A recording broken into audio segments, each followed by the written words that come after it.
आपल्या वर्धा जिल्ह्यातील ठाणेगाव या गावाला आलेलो आहे। या गावचे सुपुत्र श्री प्रज्वल हे नुकतीच जी UPSCची परीक्षा झाली ती त्यांनी उत्तीर्ण केलेली आहे। मी जास्त बोलल्यापेक्षा त्यांची यशोगाथा आपण त्यांच्याच तोंडून ऐकूया। प्रज्वल। नमस्कार, माझं नाव प्रज्वल धनराज नासरे आहे। मी यावेळेसच्या UPSC जसं सरांनी म्हणालं 677 माझा रँक आलेला आहे। थोडक्यात मी माझ्याबद्दल सांगू इच्छितो।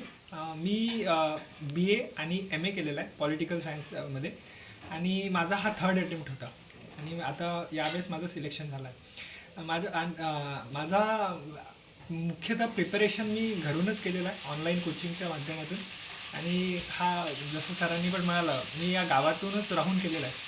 तर मला जे पण हे बघत आहे त्यांना हे सांगायचं राहील की घरून राहून आणि ग्रामीण भागातून पण आपले विद्यार्थी पुढे जाऊ शकतात।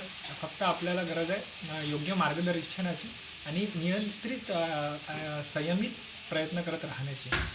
आणि मी तुम्हा सर्वांना जे पण बघत आहे आपल्या सर्वांना शुभेच्छा देतो आणि नक्की तुम्ही सर्व लोक काहीतरी कराल, समाजकार्यात योगदान कराल अशीच माझी इच्छा आहे। धन्यवाद।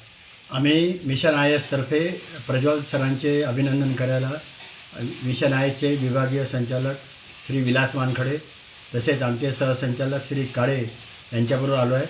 प्रज्वलचे वडील पण या ठिकाणी आहे। त्यांच्या बाजूलाच एक छोटंसं किराणा दुकान आहे। त्यांच्या मावशी पण आलेल्या आहेत कोंडाळीवरून। आणि प्रज्वल, तुझं प्राथमिक शिक्षण माध्यमिक शिक्षण कुठे झालं? सर, माझं प्राथमिक शिक्षण 1st to 5th Rajiv Gandhi memorial convent school हे कारंजा गाडगेला आहे तिथे झालेलं आहे आणि त्यानंतर मी जवाहर नवोदय विद्यालय वर्धेला होतो, तिथे 6वी ते 12वी केलं। जवाहर नवोदय विद्यालयामधून उत्तीर्ण झालेला हा मुलगा कुठल्याही प्रकारच्या दिल्लीला, मुंबईला, पुण्याला न जाता UPSCची परीक्षा पास झालेला आहे। आपण त्यांचे वडील इथं आहेत, त्यांच्या आईसाहेब इथं आहेत, त्यांच्या मावशी पण कोंडाळीहून त्यांचं अभिनंदन करायला आले आहेत। आमचे मित्र विलास वानखडे, श्री काळे सर हे देखील या ठिकाणी आलेले आहेत।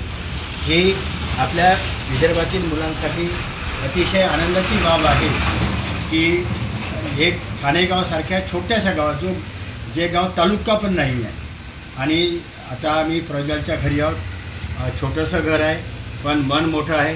आईसाहेबांनी आमच्यासाठी पोहे, चहा, बिस्किटची पण व्यवस्था केलेली आहे। मी प्रज्वलला शुभेच्छा देतो आणि आपण देखील ग्रामीण भागात राहून आपल्या घरी राहून IASचा अभ्यास करू शकता असा जो संदेश प्रज्वलने आपल्याला दिला आहे त्याचं पालन कराल असा विश्वास व्यक्त करतो। प्रज्वलचे आम्ही अमरावतीला, अकोल्याला, नागपूरला सत्कार ठेवणार आहोत।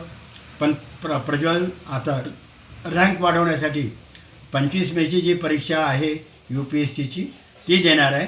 त्यानंतर आम्ही सर्वत्र त्याचे कार्यक्रम आयोजित करणार आहोत।